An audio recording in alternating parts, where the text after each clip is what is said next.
The docks and the trains had their heyday before the Second World War. Historically, the railway's existence depended on business booming in the docks.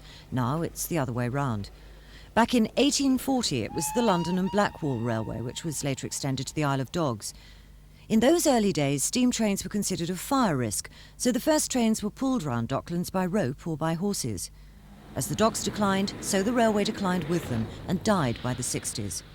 It was 2 decades later that the London Dockland Development Corporation was set up to breathe new life into the area. Top priority, a transport system to attract industry and homes. Extending the existing rail service and the Jubilee line would have cost £325 million. The government balked at the price. So, light rail technology using existing tracks and lightweight trains was the answer. And the price was right, £77 million.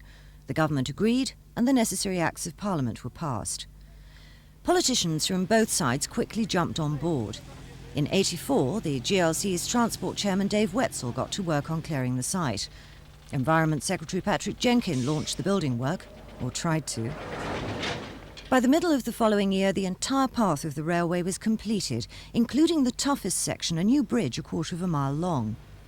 The first sign of trouble came in March, when a train overshot the rails during unscheduled tests. Human error was blamed. Now, the engineers and technicians are trying to sort out the latest problems which have stopped the public using the trains.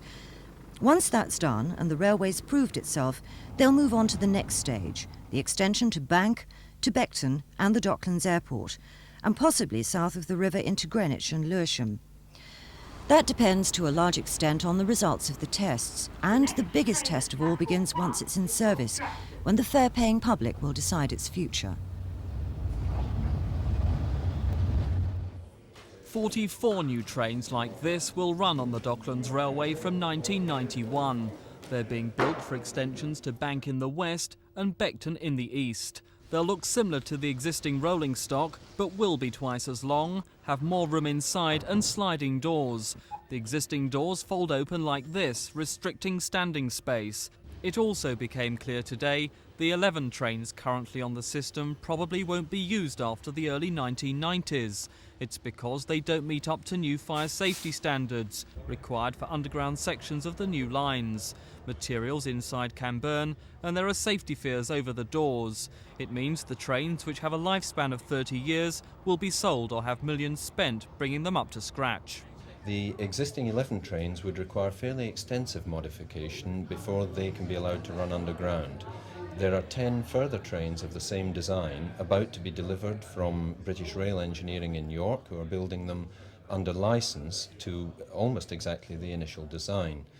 Those 10 trains will, of course, be fully certified for running in the tunnel.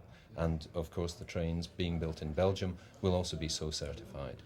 Passengers say the railway has improved, but still breaks down too often. It's not too bad, but it keeps breaking down now and again, which is a problem. The number of failures which we're suffering, which cause a major delay to passengers, we've said on several recent occasions, are running at around 10 times the level that we would like to see. That's a measure of the task that we have confronting us right now, but together with GEC we're working very hard on that. Meanwhile, work on the extension to Bank is speeding along. This is one of the tunnels that will house the DLR extension to Bank, where the railway will meet up with the London Underground. The tunnel's being built 40 metres below ground level. The railway won't be operational, though, until the end of 1991. The construction of one tunnel is now complete, and a second should be finished before Christmas. They're being built to new safety specifications with emergency exits. When the extension's running, 6,000 passengers an hour will be transported between the city and Docklands. But the priority for the DLR must be to get the service it operates at the moment running more reliably. The railway say things have significantly improved, with much time and effort being devoted to solving the problem. This is Mike Pearce, 40 metres below London for Thames News.